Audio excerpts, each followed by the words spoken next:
This podcast is brought to you by Jawa.gg that allows you to exchange gaming hardware with other gamers online, hassle-free. And then it is also brought to you by Micro Center, that if you look at the links in the description, you can get $25 off your purchase of $100 or more. And then it is also brought to you by CDkeyoffer.com that offers reasonable pricing on Microsoft software. You can get 25% off that software as well if you use offer code Broken Silicon. And we'll talk about these sponsors more later. But for now, let's just get on with the show.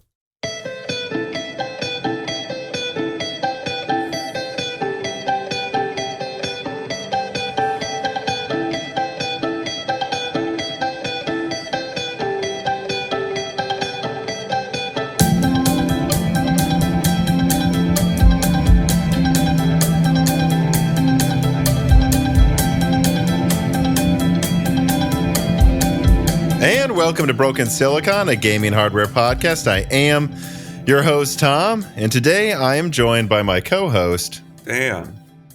How you doing, Dan? I'm pretty good. How are you doing? I'm exhausted, is what I am. It's funny, I saw Modest Mouse I'm trying to keep track of how time works anymore. Last night, we got the tickets, me and my girlfriend, months ago, like the beginning of this year. And I was like, well, I know Computex is around there, but whatever, we'll probably record in later in the week. So I probably can have Sunday off if I want to. And we never really know when they're going to do the conference. It's usually either incredibly early in a Monday morning or like so late Sunday night that it's not worth covering then.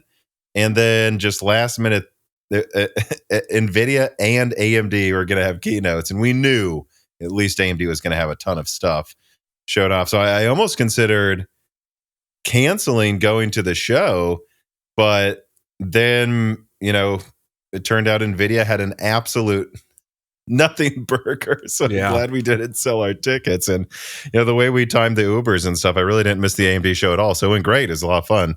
But I am exhausted after staying up till 6 a.m. Somehow I just go into like a time warp when I'm concentrating. I'm like, wait, it's 6 and I just finished this?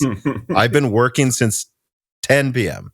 or 9 p.m. I just worked a full shift from 10 to 6 out of nowhere. I'm going to go collapse. Actually, I said goodbye to my girlfriend as she went to work when I went to bed. Well, that sounds fun. But you would have enjoyed it, Dan. I know Modest Mouse is your favorite band. They're very good.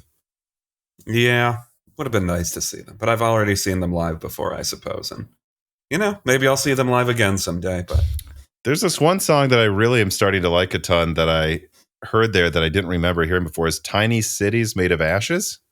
Oh, yeah, I've liked that song for forever. And I don't know. I bet I checked that song. A decade ago? I don't know. That's off of that's Moon Ant on Arctic. I think, that's a pretty old one of them.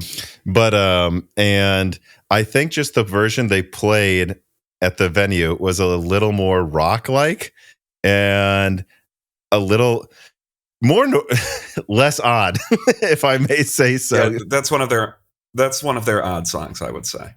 Yeah. So, but it was still funky and a lot of fun. But now I just like the original version too. So, I don't know. That's a lot of fun.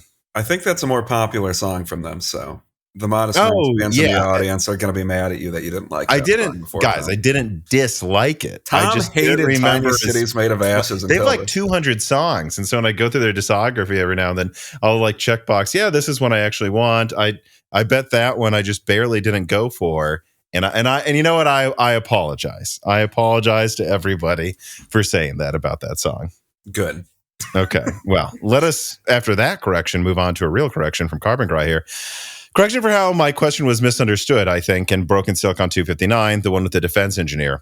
When I opine about how the chips and other onshoring signals lowered U.S. interest in security of allies, I did not mean that this signal is internal to the U.S. or sent to those allies, but that it is a signal sent to the potential enemies of the United States. An example, if I was a CCP war planner and the chip signaled to me that the U.S. is less dependent on Taiwan, therefore the value of Taiwan to the U.S. is lower, I would take that to mean that maybe the likelihood and strength of the U.S. response to an invasion of Taiwan is lower in my prediction, which then means that I, as a CCP war planner, am now more likely to advise invasion of Taiwan through all of this signaling of diversification. No, Carbon Cry. I saw some people that I think I missed some argument, honestly, in the Moore's Laws at Discord, but I think some people misunderstood your point, and it wasn't me nor the guest. We took it, Carbon Cry, to mean that like is all of this signaling that we're moving things, we being the West, moving things on, over to the West from Taiwan and Asia, is moving all this here, making people downstream of information, So not Daniel Nenny, who gets that it's not just TSMC. All of these companies in Taiwan and especially China are still there, even if we move fabs to the United States. Most of the components aren't the silicon itself, so that's a huge issue. Like we took it to mean like, so like, are we giving the layman the impression that because TSMC is building fabs in the US, we can just automatically make a PS5 here, like it's not an issue? And the answer is not. That's not true.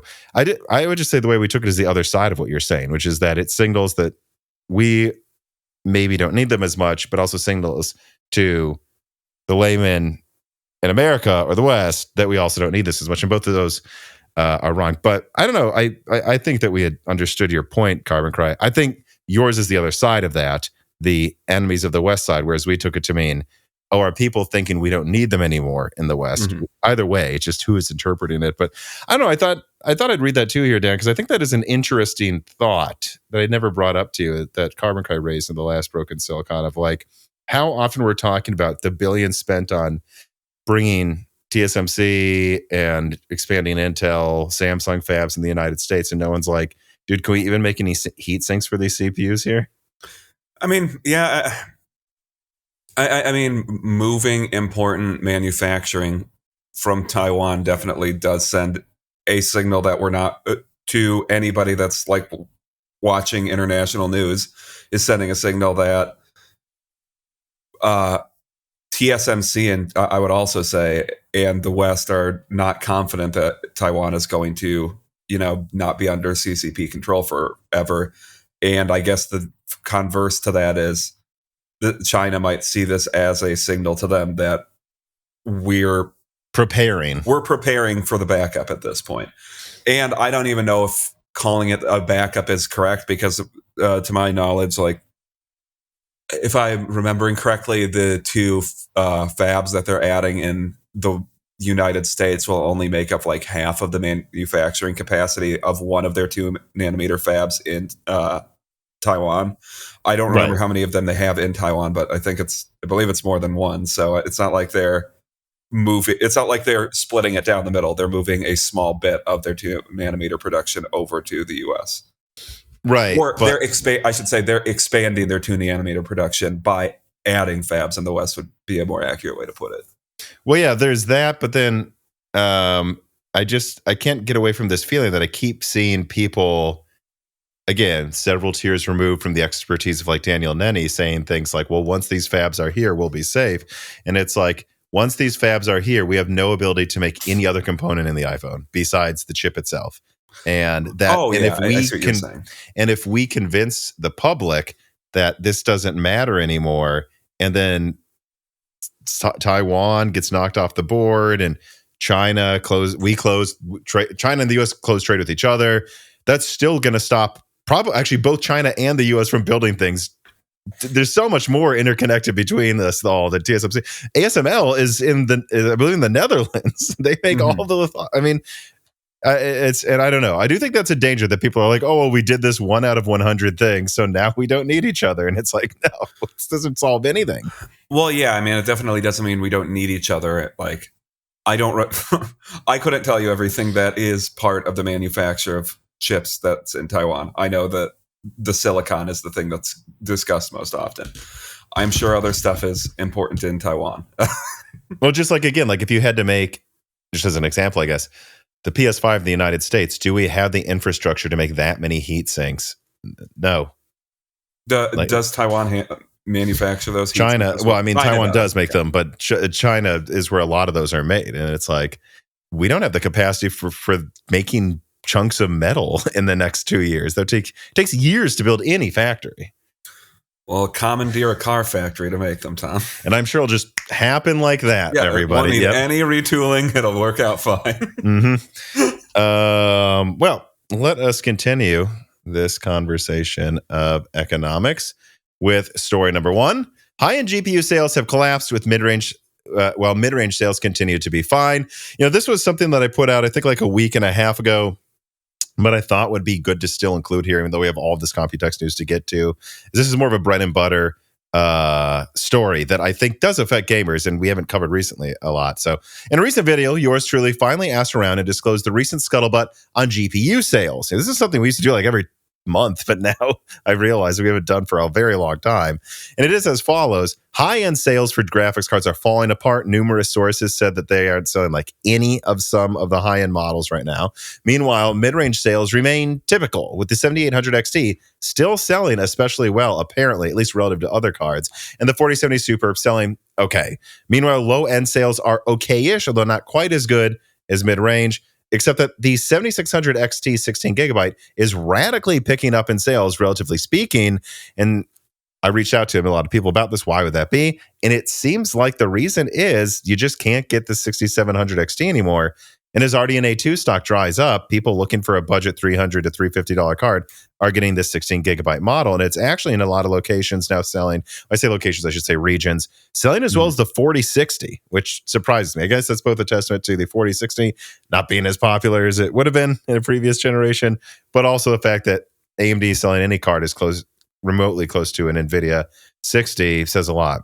Although I guess actually now that I'm thinking about it, you might read between the lines and say, the 70s now, this is what the 60 used to be, but cost twice as much.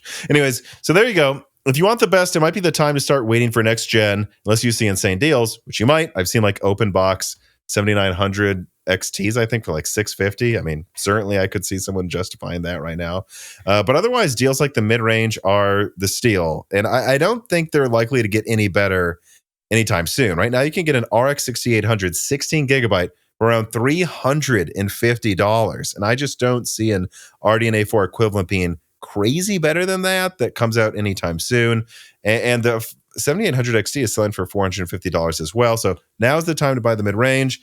And in that same video, I think I should also point out that there was an investigation conducted where multiple sources of mine confirmed that AMD's recent disastrous gaming earnings were partially a result of a rebate system catching up with them as a result of GPU sales overall falling apart. You see, AMD, as do other companies, operate a rebate scheme for their graphics cards. Retailers gain a credit for sold GPU. So at launch, retailers are selling things at cost, but then AMD gives the retailer like Newegg or Micro Center a credit of like, say, $20 that they will get the next time GPUs arrive at their location. And so they take a loss on a GPU launch, they receive credits, and as long as they just keep selling a similar amount of cards, things look well. And in fact, that means when sales go up, they have a phantom profit that shows up in earnings, which I think we saw in a couple of AMD's earnings that looked extra good.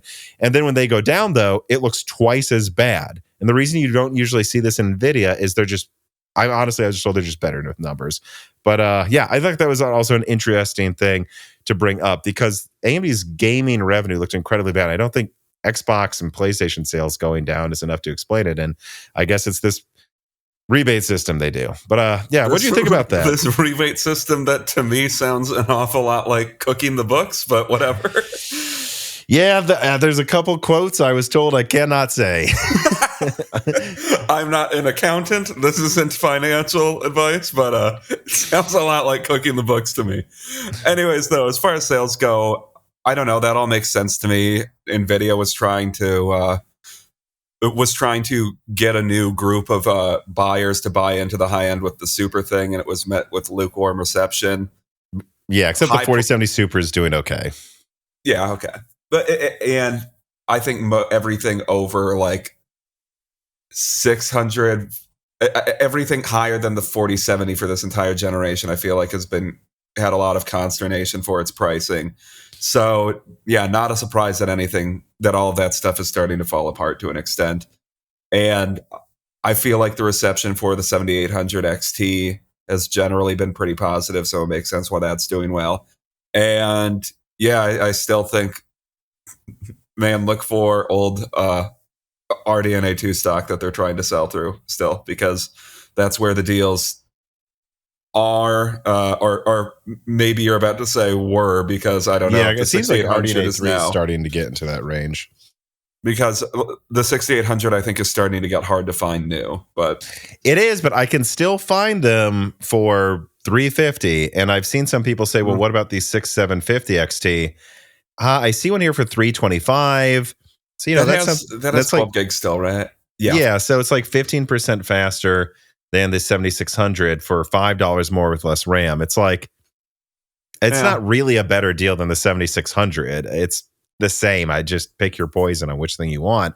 But then you see the 6800 16 gigabyte for like $30 more. Yeah, that's the deal. I mean, that is your 1440p 144 hertz 4K 60 or almost 4K 90 if you just turn out a couple settings card that I think would last a very long time. And at least right now, I can still find it. I do see an open box 6750 XT for $300, but again, for my money, come on, I'm just spending the extra $50 for the 16 gigabyte 6800. Yeah, and then I don't know. The market is at a point right now where there's not much I think I would buy other than the 7800 XT, or like if you're trying to quote unquote save money, even though everything is expensive these days, the 7600 XT is a good option. But it's okay. It's good compared to like Nvidia things next to it, but I mean, again, spend $30, get the 6800. It's the same amount of RAM. That thing's going to be what, like 25-30% faster? That is again though a pretty big if that's even available to you. Mm-hmm. But I'll say that again, if there's anyone sitting there, and a lot of people said this, like multiple sources of mine said that people checking out at multiple retailers, not just Micro Center, talk to people, multiple countries, multiple different retailers, say that the retailers that have brick and mortar stores, like literally in line, they'll say, what are you upgrading from? A lot of people say an RX 580, going 8 gigabyte RX 580 to, if they can get a deal on Navi 22, something like that, or a 16 gigabyte 7600. And I looked, I think it's like double the performance, double the RAM, same price adjusted for inflation, basically, that they paid. I mean, what is that at this point? 7 years ago or something? Yeah. Like, you know, so a lot of people are upgrading to that right now. Yeah. But I was just checking 7800 XT pricing so I was making sure I was remembering it correctly. And for some reason, the top returned result is a website called Top Shelf Fun, and they're selling them quote unquote for $300. 7800 XT? That's what they're telling me. Definitely not a scam. I will say on Newegg, there's an open box 6750 XT for $270.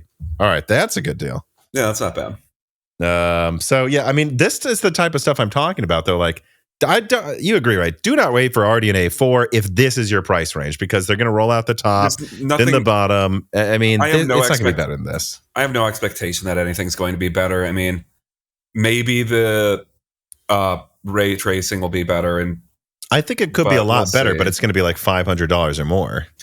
Yeah, I mean, I hope AMD improves their ray tracing and FSR. Well, the FSR is a different thing, but their ray tracing performance, like at their per raster performance level. But I think that's too marginal of a benefit right now, anyways, to really care that much. Like to wait, I don't know, 6 months or whatever you're going to be able to actually get it. 1.6 times 350. Yeah, so I mean, there's a good chance the 8800 XT or whatever it is going to be which is what you're calling Navi 48, right? Yes, top Navi 48 will be, I would say, maybe 60 to 80% faster than a 6800 for like 50% more money. But you're getting this now. And I do. Some people get mad at me, but I have to point this out. Like, if you're comparing two cards and one costs 50% more and is 50% stronger, usually the weaker one is like 12 and the other one's 16 gigabytes. In this circumstance, between the 8800 XT and the 6800, it's still 16 versus 16. That's true. Some people would say, well, it does matter. I mean, that is a free aspect of performance. So you can just have the same VRAM as a way more, the same textures turned on as a way more expensive graphics card. So I do think that's worth pointing out. But remember, that's a best case scenario. Worst case scenario, you waited for the same price performance at a higher price 6 months later. So, or whatever well, who knows? Could be 6 months, whatever it ends up being. So again, if you're in that price range, I don't think you're going to regret getting an open box 6750 XT for 270 or a 6800 16 gigabyte for 350. And that's what people are saying at retailers, is that the 580 people are upgrading, which I think is interesting. But I think people in the high end are kind of waiting now. Glass writes in and says, as a 1440p 144 hertz gamer that mostly plays multiplayer games like, what is that, Counter-Strike 2, Helldivers 2, and doesn't care about ray tracing, should I consider taking advantage of the AI hype in RDNA 2 deals to sell my 4090 and replace it with a 6800 or Micro Center 6950 XT? To be honest, the fact that you have a 4090 and you're thinking of selling it tells me that you bought the 4090, but it was a big purchase for you. Wouldn't you agree, Dan? Yeah, and it tells me... Which is a big purchase for me too, but like a really big purchase for you. And it tells me that like he's probably not that happy with it, which if you're doesn't think he needs it. Yeah, it may be a better way to put it. I mean, yeah, I wouldn't be opposed to you. I wouldn't say no to you selling it if you can get a deal on it. I mean, if you could, I'm looking at eBay here. Yeah, they're generally selling for MSRP. I mean, look, if you could get... If you could get a 6800 or a 6950 XT for... What are they selling for? Like 650 now, or I don't know. I think those are going for about 500. But who knows what you could get at a Micro Center, especially open box. I mean, yeah, you're gonna be making about $1,000, I guess. I would lean towards, if you don't think you'll notice the difference, which I think Helldivers 2 actually has pretty steep requirements. But if you don't really think you'll, of course, that's 1440p though. Yeah, if you don't think you'll notice the difference and you think you can profit a couple $100 selling the 4090, I don't think it's the dumbest idea. I really don't, because again, this is the point. You don't think you'll really notice the difference. Then yeah, pocket that money, wait. I don't think the 5090 will be easy to get, but I think the 5080 by the end of the year will be fairly gettable and cheaper than what you paid for the 4090 with newer features. Or same thing with Navi 48. It'll be weaker, but ridiculously cheaper. Like maybe you'll end up saving $1,000 over this year doing that, not noticing the difference, and then getting RDNA 4. So I think this is actually not the dumbest idea. If you can get a profit on it, go for it. But I do think the main reason you should be doing this isn't for the profit, unless you really need the money right now. It's you don't notice the difference. So maybe you'll notice going out to dinner 10 times. Or more, depending on where you're at. Yeah. I meant going out to a nice dinner 10 times. It's a cheap meal. It's a cheap meal to me. But yeah, I mean, 1440p, 144 hertz, 6800 is fine at that. I mean, you'll have to turn down settings in a lot of games to get, if you want to go full 144 hertz.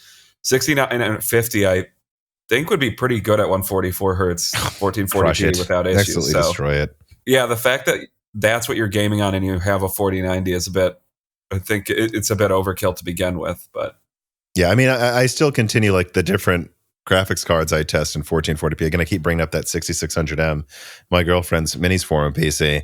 I'm floored how many games I can just play 1440p 60 Ultra. And even almost find it working with ray tracing if I like crank down a couple other settings or something. It's like 1440p is a lot easier to run than 4K. So I'm pretty sure you'll be fine with those cards.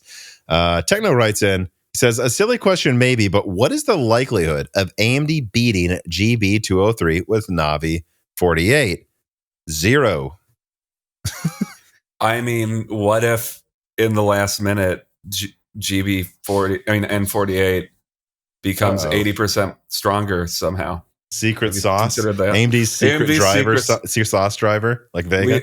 Lisa Sue went out with her barbecue like paintbrush thing and put her secret sauce on Navi 48. So that's how silicon manufacturing works, right? Does she ever find that barbecue sauce for the rumored secret driver for Vega that people were talking about for 3 months after it came out? What do you mean? That totally happened, Tom. It totally just gained 50% performance in a driver, like the Xbox One did as well, by the way. I mean, yeah, I mean, all of this really happened, Tom. I don't know what you're saying or why you're implying that secret sauce is usually a copium argument.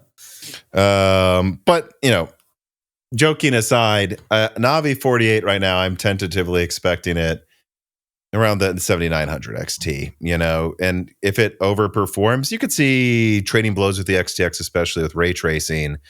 I mean, that's not going to beat 5080.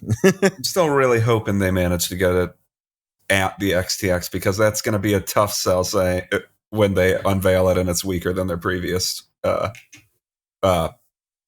flagship card. Well, I mean, the RX 480 was weaker than the Fury X. Yeah, I mean, I'm not saying, I know it's happened, but it's not usually a good look. I think one thing that could justify it or make people swallow it easier is, I don't know if I like that, but that's what I'm going to say, would be if, let's say, it was 15% weaker than the 7900 XTX, but it beat it by 20% or more with ray tracing on. Yeah, if they did something like that, I think people would be like, good enough. If they killed it with ray tracing and, we've discussed this to death and like released at a very good price point, I think they would be like, yeah, it doesn't beat the 7900 XTX, but but it's a mid-range card pricing, basically. Yeah. And people should remember, I believe over time, the RX 580 beat the Fury X, or at least tied it. Like over time, its better geometry performance and stuff did catch up. So I think that is plausible, actually, with RDNA 4 either way. All right. Let us now move on from that sidebar to story number 2. Nvidia teases Vera Rubin during their pre-Computex keynote. As has been the case for years now, Nvidia's pre-Computex keynote is all about AI. In fact, significant parts of it seem to be generated by AI. I did look around. There's like kind of weird looking text on some slides. From cringy songs through live language translation to an AI model, Jensen Huang commenting on some videos of Nvidia's partners. Even the text and images in the presentation seemed AI generated. That's perhaps just an effect, but that would perhaps be even more telling. Anyways, there's not that much of a substance to communicate from this besides the fact that NVIDIA claimed they will have a yearly cadence for AI. And after Blackwell, we will see Vera Rubin with 8 HBM4 stacks, then 12 stacks in the Ultra version, and NVLink 6. And yep, that's basically it. They basically just confirmed Rubin is a thing. It will use HBM4. And there was little to no time spent on gamers, gaming, 3D graphics.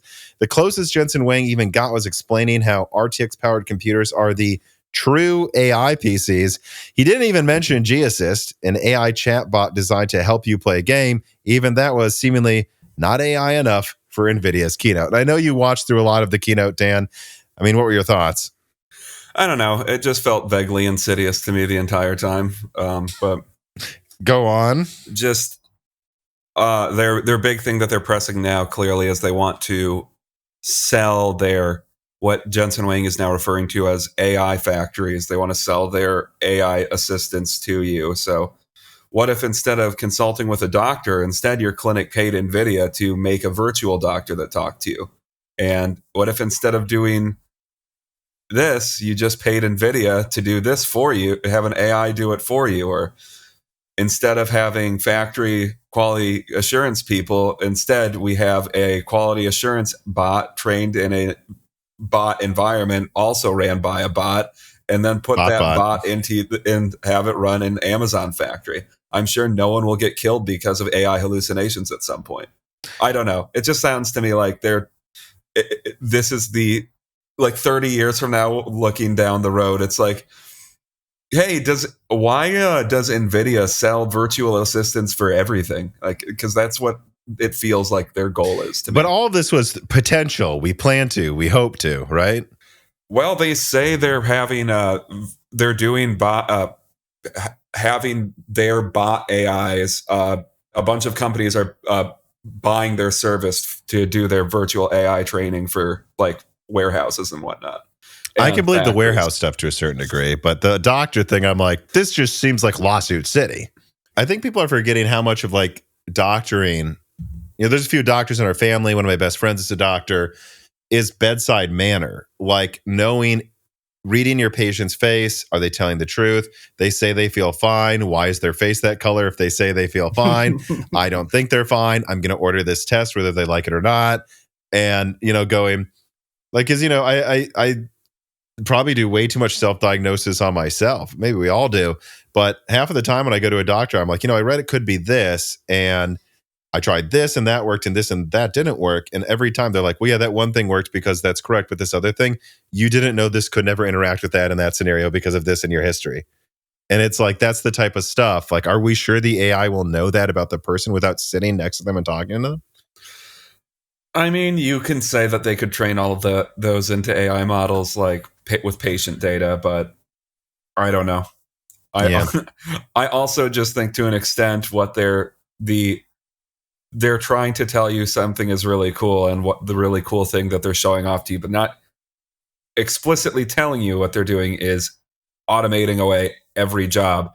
So it's like, oh, so we'll have AI that drives for us, AI that runs factories for us, AIs that run doctor clinics for us, AIs that run grocery stores for us. So where do the people come to the economy? Because it sounds like at a certain point to me, CEOs have forgotten that the businesses they run are like creating products for people to buy them, and those people need money to buy those things. So eventually you're just going to have a virtual economy that is completely orthogonal to actual humanity. So I don't know what you're expecting. I think the Copilot thing, and I've talked to some people that use Copilot in certain things for a while and say it works well, but they say a similar thing to what I say using AI for a couple of my things, which is it doesn't really make me work less. It doesn't really save me time. It just allows me to do a couple of special things that I wouldn't have done before.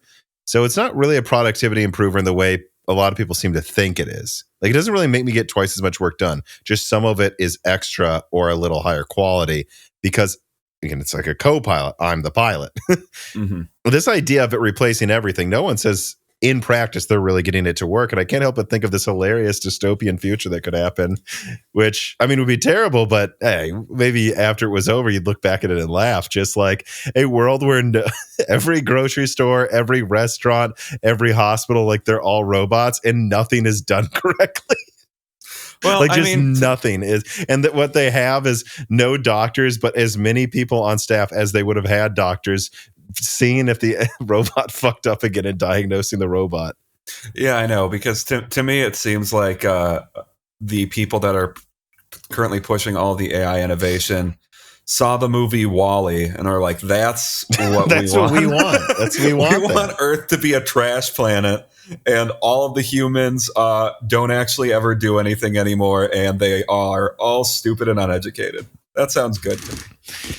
Certainly no indications of that possibly happening right now. And then I wanted to put my favorite part that was at the very end is he briefly talks about human robots. So like, robots that like are designed to like look like a person walking around. Mm. And then he backs up to the screen and a bunch of human robots come up, but they're just on the screen, so they're, as far as I can tell, just animated. It's like, that's a really cool we'll get to at the Intel conference as well. There's a lot of stuff going on with this AI thing where they're like, well, look at this AI demo, and it wasn't a demo. You just animated what it could look like. Yeah, I know. Yeah, it's insane. Yeah, I don't know. So, I mean, look, I think one thing me and you talked about before we started recording is so far, it kind of just seems like Blackwell is just more expensive Hopper. Like it's double the silicon, a little over double the silicon for a little over double the performance, or decently over double the performance. So it's like more efficient overall, but it's like mostly it's the fact that you use more silicon and more advanced packaging to get there. And it kind of seems like that's kind of what Nvidia is planning. You kind of thought too at that and Rubin, is it just seems like they're just going to keep making it bigger, release something at least every year so that they always are ahead. But it doesn't really seem more efficient in a way that you would like expect a new architecture to be the same die size and 50% more performance and lower power. Mm-hmm. It's just bigger. Yeah. This piece of content is brought to you by Jawa.gg. Jawa's mission is to be the community where great gaming gear is sold at reasonable prices between gamers. They built a website that facilitates easy discussions between gamers who want to buy, sell, and advise each other on builds, individual curation of verified sellers so you can get the best prices on the web, collaboration with tech experts and creators to connect interests and continue improving the platform. And in fact, Jawa also purchases GPUs directly from customers to make things quick and easy. So instead of going through the steps required to take a photo, write a description, build a posting, and compete with other sellers online, users can simply sell their GPU directly through their quick quoting system, so you can offset the cost of your new GPU upgrade by directly selling to Jawa. So if you want to support Moore's Law is Dead, go to the link in the description and get started at jawa.gg today. Even just clicking on the link helps the channel a ton, and it helps you find a new avenue to find the best prices on PC gear online. So check out jawa.gg through the links below today. Let me see here. Quick Jumper writes in, and he says, "Hi, Tom. One of the most crazy things I realize is that Nvidia has almost the valuation of Apple and Microsoft. It's the third largest company by market cap, and it still doesn't seem to be slowing. I always thought Nvidia was a success story, but good Lord, Jensen is really just on another level." Yeah, I mean, they're animating robots that actually aren't working robots, and people keep buying it. I think half of it is very impressive, and AI is going to transform everything we do, but I don't know if it's going to do everything. Like, they're showing it in demos, but not actually having it be done. You know what I mean? Yeah. QH Freddy writes in, is the Microsoft TOPS requirement relevant to any degree, or is it just some random number for AI? Go burr. Actually, I did reach out to a few sources about this, and there were a couple people that weren't sure if it was arbitrary, but one of my best sources was sure it wasn't. This person said, "It's not arbitrary at all. Microsoft's use case for the next Windows upgrades are actually being distributed to vendors, and the TOPS requirements you were asking about, which is to say 40 TOPS for Copilot Plus, is what they've determined to be the absolute minimum to achieve the performance they deem acceptable in apps they really created and then look for the performance to power them well, while balancing battery life. In fact, apparently Microsoft is making vendors validate their claims with the assumption that these features are active and impacting battery life, meaning that in a similar way that they would say, hey, look, you need, I don't know what it is now, 4 gigabytes of RAM or something to run Windows. They're saying, like, this will just be a slugfest if you have less than this. So you need to have this to install Windows because we think you need that. They're doing similar things by validating these. So if a certain company were to come out and claim some higher TOPS number and then it ended up underperforming, Microsoft might devalidate it for Copilot Plus. So they seem to be actually pretty serious about it. Oh, okay. And that's something I've wondered too, because I'm like, is there going to be a Copilot Plus discount, some moniker eventually for Hawkpoint or Meteor Lake and Arrow Lake, because they don't have the TOPS? But it sounds like the answer is no. And they actually put a lot of effort into determining this is the type of apps you can run with that. So that actually surprised me a little bit. So I thought that was interesting and an important question to answer. But all right, let us start getting to the interesting Computex news here with story number 3. AMD reveals EPYC Turin, starting with an AMD press release and then my own notes. Preview today at Computex 5th gen AMD EPYC processors, codename Turin. I love how they always have to use all the names. Will leverage the Zen 5 core and continue the leadership performance and efficiency of AMD EPYC processors family. 5th gen AMD EPYC processors are targeted for availability in the second half of 2024 and revealed a multi-year expanded AMD Instinct accelerated roadmap as well, which will bring an annual cadence of leadership in AI performance and memory capabilities every generation. Well, there it is again. They're saying annual, just like NVIDIA. Yeah. Indeed. This seems like more than enough to take on Intel's Granite Rapids. With Turin, AMD is offering up to 128 Zen 5 cores or up to 192 Zen 5C cores, which should launch probably like a month after that or so, from what I've heard. And another thing that's interesting to note is how they're not saying like Bergamo, Serrano, Sonaro. They're just going with Turin. And they're saying it's Turin no matter which core type it uses, which I actually think is smart marketing-wise. And either way, though, I think whether it's the 128 Zen 5 or 192 Zen 5C, I think it's more than enough to crush Intel's 128-core Granite Rapids that utilizes P-cores that are a derivative of the architecture in Meteor Lake. Crestmont. Indeed, the most surprising benchmark shown for machine learning inference using the Llama 2 LLM, AMD showed a 128-core Turin soundly beating top-of-the-line Emerald Rapids chips. So the question is, was the model running on AMX on Emerald Rapids? If so, then that means AMD's implementation of AVX 512 is truly marvelous and able to make up for some of the advantages Intel has in their chips for AI. And therefore, it would mean the cancellation of Turin AI, which would suddenly make a lot more sense. And that's something I leaked last week, that it does sound like Turin AI is canceled, which was a big surprise to me, by the way, Dan, with how big of a buzzword AI is. In fact, I was like, God, I hope I'm not wrong about that. If they come out and announce Turin AI, it looked so stupid, but they didn't announce it. You would agree they would have announced Turin AI if it was a thing.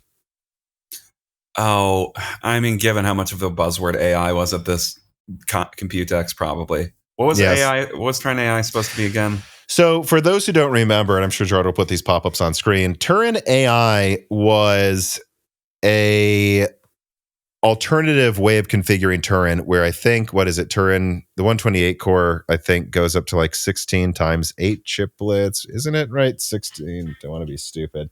Yeah, 16 times 8 core chiplets. And so they were saying, like, I didn't know the exact ratio, but I believe it was basically if you remove 2 core chiplets, you could add a machine learning chiplet.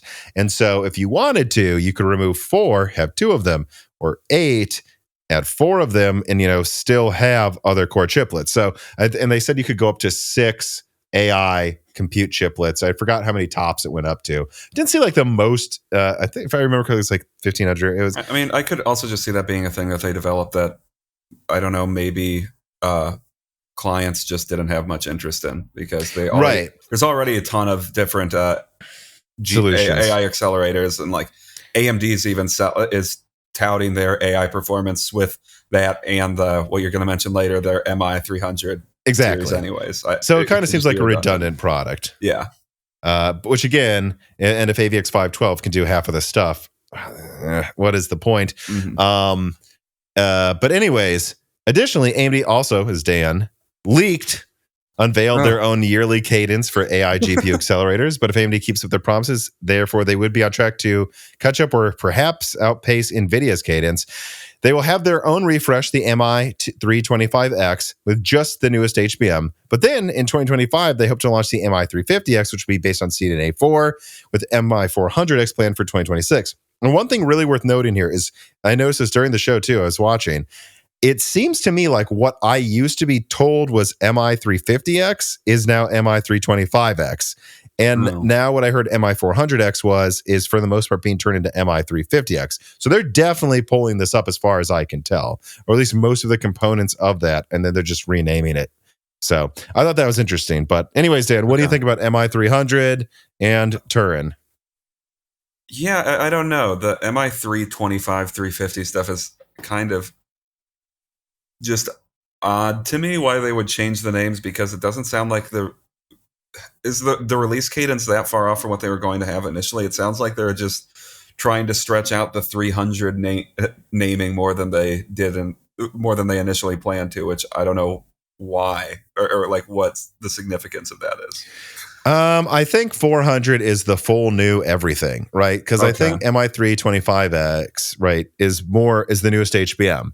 So it's not really a next generation. And then 350, I don't remember exactly, but I think it reuses some of the components, like maybe the memory system of 325, but then adds, like, I think 3 nanometer or something, CDNA 4 or 2 nanometer, whatever it is. And then MI400 is new everything. So I think what they're thinking is we're kind of leapfrogging the upgrades, but that allows us to launch them sooner. More AI buzzwords, more profits from investors, hopefully. And then 400 is the new thing. Okay. I mean, yeah, I don't know. It's with all of this stuff, like, yeah, this is the expectation I guess I've had for a while, with the exception of for Turin, this is the expectation I've had for a while, with the exception, I guess, of Turin AI, which I don't know if I would have always necessarily thought that Turin AI would have been announced here, because that roadmap, if I'm remembering correctly, had it later than Turin and Turin C or whatever that was called. Okay, so, and I'm just looking up Turin AI. So each chiplet was like around maybe 300 tops. and then you could have up to 6 of them. So it wasn't like nothing, but I think they're also concerned like just 300 tops for replacing an entire tile at this point might sound a little outdated. Right, exactly. And I also leaked that I've heard that they're still kind of thinking about the concept. If customers show interest, maybe they'll bring it back. I also leaked that it was meant mostly for Microsoft too. This might surprise you, Dan. Had AMD working on a project and then canceled it. Microsoft never does that to AMD. Well, isn't Microsoft pushing hard right now into developing their own AI chips anyways? Bingo, which is what someone at AMD told me when they were disappointed. We were hoping Microsoft will buy this, but I guess now they'll just compete with us. Great. Microsoft sounds like a person you don't, I mean, a entity you don't want to get too close to because you. But you can't make them too mad either. Yep, you just have to develop whatever BS it is, and then they'll just figure out a way to make it themselves, anyways. I guess one thing I'll bring up too about Turin that I thought was interesting is the layout for the 128 core is pretty much what my mock-up renders were. So that's interesting. But I don't think I ever made any renders for the 192 core, and it is not what I was expecting. Oh, really? 12 times 16 cores, which is okay. And it's just the chiplets are all very small. Mm-hmm. Yeah, and a little elongated. Yeah. But I don't know if you had any other thoughts on Turin. No, I don't think so. Let's see here. Quick Jumper writes and he says, "Hey guys, what do you think about AMD's planned supercomputers in Germany named Hunter and Herder? Both should be based on either CDNA or CDNA 5. AMD mentioned it in its tweets that it will significantly slash energy demands. Is it possible countries and companies that are more energy constrained will prefer AMD products before Nvidia or Intel?" My immediate reaction to this question, Dan, was actually probably, and especially over Intel and efficiency. But at the same time, I don't know. The AI boom is looking a lot like a mining boom to me, where people are just burning energy, whether the model is going to do anything or not. So I'd imagine in Europe, they're going to just find ways to justify the cost so they don't get left behind. Yeah, I mean, to me, it's a... and isn't most of this like just building a model for the next year? Like not for 10 years? Yeah, it does just seem like companies that need these GPUs are just buying them wherever they can get them. So it's a good market, even if you're a bit behind in as far as performance goes. But again, I think that aspect of how this AI thing is a gold rush, an AI gold rush, needs to be remembered. Like they are doing this because they don't think they're going to need it for that long, but they don't want to be the last one to make a good model. And if you're thinking about energy efficiency, you're thinking about some of these supercomputers where you're like, well, this will work for 10 years. So, I mean, it should be efficient. I don't think they're thinking in terms of 10 years. I think they're thinking very short term, which never causes a bubble. Nope. Don't need to worry about that. All right. Speaking of bursting some people's bubbles, let us move to story number 4. AMD announces Zen 5 Ryzen 9000 Granite Ridge. And starting again from an AMD press release and then moving on to my own notes. This July, AMD is introducing next-gen AMD Ryzen 9000 series processors for desktop, further solidifying its position as a leader in performance and efficiency for gamers, content creators, and prosumers. These new processors add to a broad portfolio of products powering AI in the cloud, edge, client, and beyond. Overall, Zen 5 did not surprise Moore's Law said viewers, though, as it delivered what this channel has leaked and reconfirmed for months, actually for over a year. A 16% IPC uplift, around a 30% uplift in multi-threading based on me averaging some things together, and no substantial clock speed boosts. Meanwhile, those somehow expecting Zen 5 to deliver a 50% uplift in IPC were left scratching their heads. Okay, so yeah, Zen 5 is set to deliver another typical, which doesn't mean bad.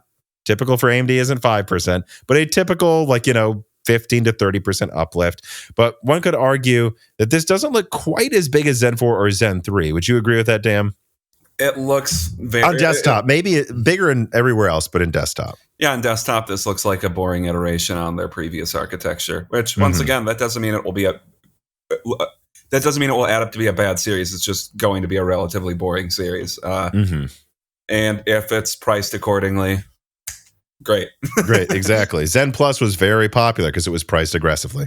Yeah. This is a lot better than Zen Plus. Don't make me think it's like that. But anyways, which just means that, like you were already saying, AMD is going to have a tough time competing with Zen 4 X3D, but at the same time, with a die size on the core chiplets being roughly the same size as Zen 4, which is a bit of a surprise to me, with a more mature and set up pipeline for I/O dies, motherboards, AMD should be able to both wage and win a price war against Arrow Lake. It really will come down to pricing, therefore, and if AMD decides to push out multiple X3D and or Zen 5C models sooner rather than later. Oh, and AMD revealed the 5000 XT models as well, Zen 3 products that are new with up to 4.8 gigahertz clock speeds on AM4 that look to be a solid budget offering for gamers that don't want a new platform.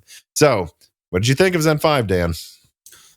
I mean, like I said, and like you said in the write-up, it's what we've been expecting, so there's not much to say. I think it's funny that they're still releasing stuff on AM4, but AM4 is an insanely good budget option still, so I get why they're still releasing stuff. Mm-hmm.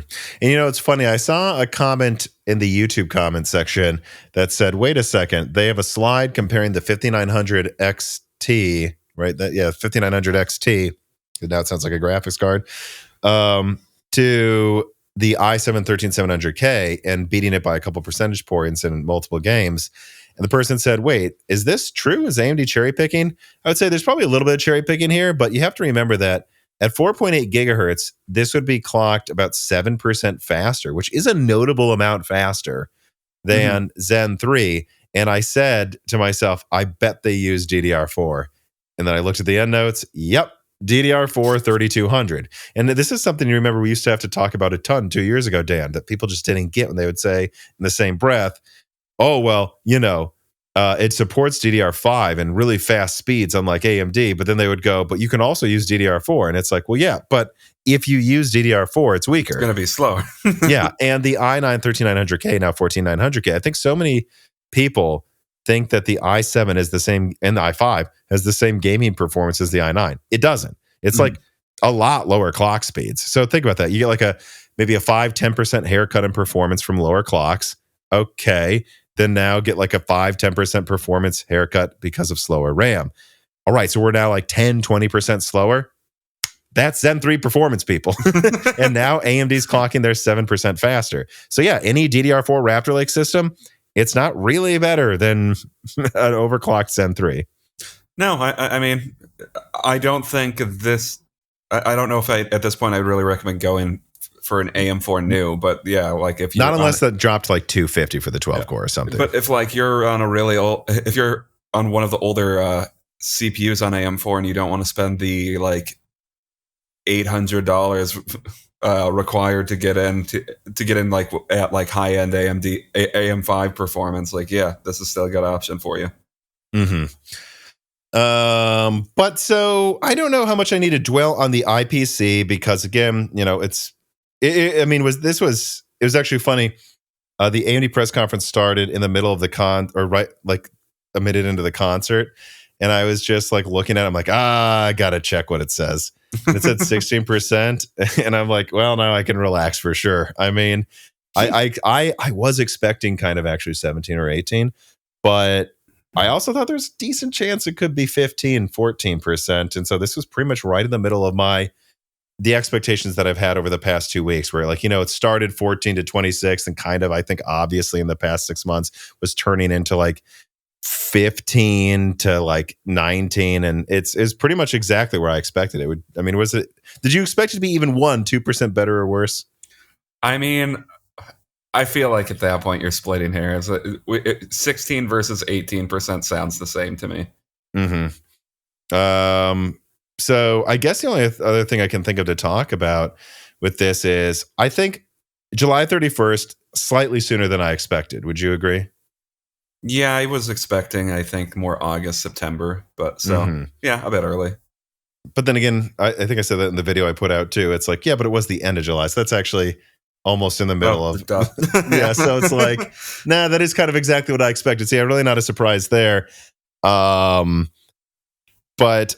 what price? I think part of things coming early to me all the time now is just the fact that I'm getting older and these cycles don't feel as long as they used to. No, I know what you mean. It's like, yeah, that's like tomorrow. Whereas, 5 years ago, I'm like, oh, we have to wait a month. But what price do you think these need to be at? Because I'm going to say it. And I do want to be clear to people here. This uses 4 nanometer, which is more expensive, kind of theoretically than 5. But I think at this point it's not. Like, they've streamlined the production process. And to my TSMC's basically announced that they can make these things for less than they could make 5 nanometer before. And what did they announce the 7950X as? 5 nanometer. No, the pricing I meant. $699. Which pretty quickly dropped. Yeah, because right now it's now selling for $490 on most places in the US. Really? I saw like over 500 just a couple of days ago, but I believe you if Amazon's got it at 4. Oh, they just announced a new lineup, so probably. Yeah. I don't know. I'm almost thinking it like maybe even this. My guess is that they'll do 700 still for the keep the same pricing. I guess I should say. But I think if they could do at least a $50 haircut to everything from what they priced it at last generation would be good. Mm-hmm. Yeah, I think the killer price, and we'll get to why I don't think they really need to be more aggressive with this when we get to the Intel portion. I think a killer price would probably be $599, $449, $349, $249. And I'm hoping that's what they do. And I do. I think if they try to do 700, you're going to see a rapid decrease in pricing. A decrisis of decreasing pricing. Or a decrease, yeah. You're going to see a big decrease in pricing pretty quickly because I think a lot of people will be like, well, this isn't really that much better than what we already have. Why would I pay $200 more for an 9950X versus 7950X if they're more or less the same? And I don't want to sound like some of the people, that will say things like, well, the new gen should cost less than the last gen or something. I'm not one of those people that thinks that. But I do think when you have the last gen costing this much less right now, and then this doesn't even cost more to make, it's kind of like, how would I put this? If the 290X launched for like whatever it was, I think $549, and then to my memory, like the 280X was like 300 at some point or something. And, you saw the 290X drift down to like 400, 350. The 290 dropped to like, 290 right before Polaris came out. Mm-hmm. It's like, yeah, look, I didn't expect them to make the RX 480 be the same price as like a discount 380, 380X or something. But you do have to acknowledge that what you're making is cheaper than what you were selling before. I think you can get away with less. And like, if you don't break that balance, like no one is going to buy this. And you have 7800X 3D is selling for like $350 right now. You can't sell the 9700X for more than that. Mm-hmm. It might not even beat it in gaming. I mean, it certainly won in a couple games. I'm sure it will in others, Yeah. I think most people would be satisfied if it were just across the board, like 100 for the dollars cheaper for the high end stuff, and then like $50 cheaper for like the 9600X versus the 7600X. At the same time, though, I do need to point this out. Intel's selling their frickin' i9 for like whatever it is, $500-$600 or more dollars, and the 9600X. I mean, from what I saw on the charts, the 9950X will maybe be 12 to 17% better at gaming than the i9 14900K. Yeah, usually the 9600X is only 5 to 10% weaker. So the 9600X will probably trade blows with the i9 in gaming. If they sell that for $250, there's a part where I don't know why anyone's buying the i9. But. To be fair, though, exactly. Yeah. So, yeah, I don't know. I think that's the killer prices right there. And then they just try to get out the 9800X 3D and maybe 9600X 3D as quick as they can, because that'd be such a killer blow. But we'll talk more about the competition in a second here. No News writes in and says, is the AMD B850 motherboard worth waiting for versus a competent B650 if planning on a Zen 5 system? Is DDR5 8000 support going to happen to Zen 5? And will it be limited to 800 series boards? And will it matter to performance anyways? I actually think it probably will matter. Faster RAM with Zen 5, the things I'm seeing, like with how much more throughput it has, I think it will matter much more and scale much more in performance than Zen 4. But remember, when I say much more, it's like it doesn't really scale, I think, past 6400 with Zen 4. So when I say much more, anything is much more. So, I mean, I think it just comes down to this. Do you want to buy now, and is it going to be a mid-range system, or are you planning to go for like the top 16 core and push it? If you are, I mean, I would wait for Zen 5 to get the best 16 core. I mean, your whole system is going to be a couple $1,000s. Get the best when it comes out. You're really not saving money. Having said that, if you're going for mid-range, get a 7800 X3D now with V650. There's no way it's a worse deal. Yeah. Again, especially if you go to Micro Center to get the free RAM deal. Yeah, I mean, the B850, like based on what they've published so far, it really doesn't seem like it's going to be that much better than the B650, especially for a mid-range system. Like, specs look more or less the same to me. I mean, I don't know. I mean, remember when I leaked that and everyone said I made it up, and I didn't. I was like, I don't like this new motherboard lineup's naming. Like, I was a little confused looking at the specs because, like, reading out what was published on Tech Power Up, it's like these look like they just, the big spec change they did was they changed the 6 to an 8, but I don't know. Yeah, if you're going to put like a 7800 X3D, or maybe later you'll put a 9800 X3D and you're saving money and getting a cheaper CPU now, I think you'll be fine with a B650 motherboard. Yeah. Well, actually, that advice that we are giving perfectly segues into the next part here, which is actually an ad from Micro Center, everybody, which I guess I will open up this one by just pointing that out. I do not think there is literally any chance you're getting a better deal on some Zen 5 thing at launch in the mid-range than if you go to Micro Center right now and get a 7800 X3D. And what is it? Let me look. I'm always don't want to miss, because these deals sometimes happen, like, and then you're like, oh yeah, it's good I did it. It's now $320 and comes with 32 gigabytes of RAM for free. So anyone thinking of waiting for getting the 9700X, do you think AMD is going to sell the 9700X for $300 and give you free RAM? If you do not, I would not wait for it. And I don't think it's really going to outperform the 7800 X3D either. So, I mean, you would agree with that advice, right, Dan? Yeah. I mean, this is the time to get that. But otherwise, I don't know if you have much to say about Micro Center. I mean, I feel like multiple times when you visited with me, or like when we're near one, that's when you've gotten something. I think you got the 390 with me when I was in Detroit working for General Motors. You got your Zen Plus CPU when you were in Chicago. I mean, it almost feels like a small Disneyland. For the somewhere for a weekend, it's like, yeah, I don't know. Maybe I want to upgrade my system now. Yeah, I mean, and then you walk away going, wait, this is, and they always like give you the deals too. Like they put it on the screen, and you're like, wait, I only paid this much. And I know this is an ad, this is paid for, but that is genuinely how I feel every time I leave. Like, really, you're just giving away. I get a car with it too. No, I shouldn't say that. They're not giving away cars, to my knowledge. I don't think they've ever given away a car, but maybe I'm wrong. Well, if it makes Zen 4 start selling, I bet they'll do it. But yeah, so anyways, remember, you're supporting Moore's Law is Dead if you click the links in the description. There's a $25 off $100 orders at Micro Center right now that stacks on top of the free RAM with the 7800 X3D and everything else. So now it's like $295 with 32 gigabytes of free RAM. There's also links for their top deals and their guides and Micro Center news. So support Moore's Law is Dead by going to Micro Center today.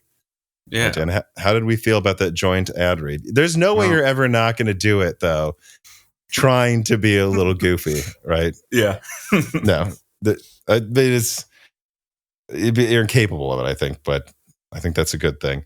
All right, let us now move on then to story number 5. AMD unveils Strix. At Computex, AMD announced its new AMD Ryzen AI 300 series processors with the most powerful NPU for next-gen AI PCs that pave the way for a future full of AI-infused computing directly on your laptop. Yeah, the top part was from the AMD press release. Moving on. All right, let's start with the bad news.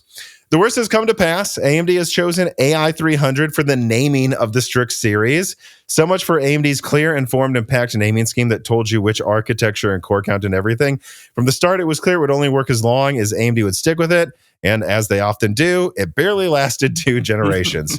Anyways, the good news. Strix Point will be shipping in July, mere weeks after the Qualcomm X Elite, and it will be the AI PC this year in terms of NPU performance, perhaps beyond with its commanding lead in tops. Only 3 chips, in fact, actually will be Copilot Plus laptops this year. The aforementioned X Elite, which will have to surmount software compatibility and emulation issues, and also Lunar Lake, which is really like a 4 P-core thing meant to compete with Kraken, if we're being honest, and thin and lights and cheaper laptops, though I'm sure they won't be cheap.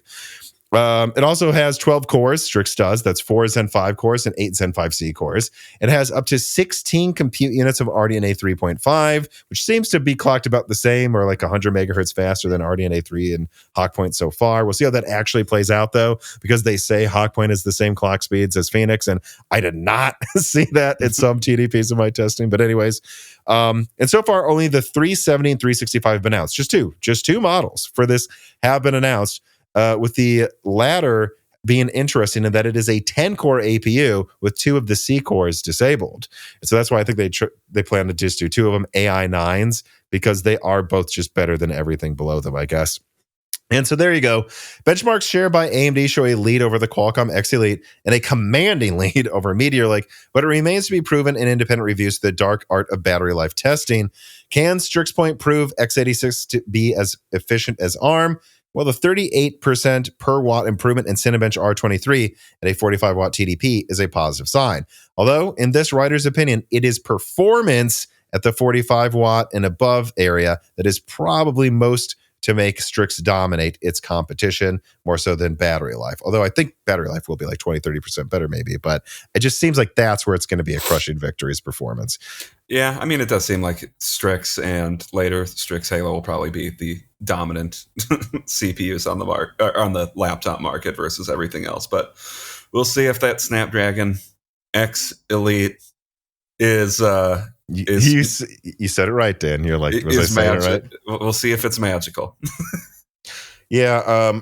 One thing that I noted in the video that I put out last morning really is when it came out, even though that's when I went to bed, is that the way OEMs were on stage was so different than usual. I mean, it's always a bit awkward for whatever reason at these AMD conferences, but they came on stage and it wasn't just like one of them had a new HP Spectre and was like, and it will also have an AMD option.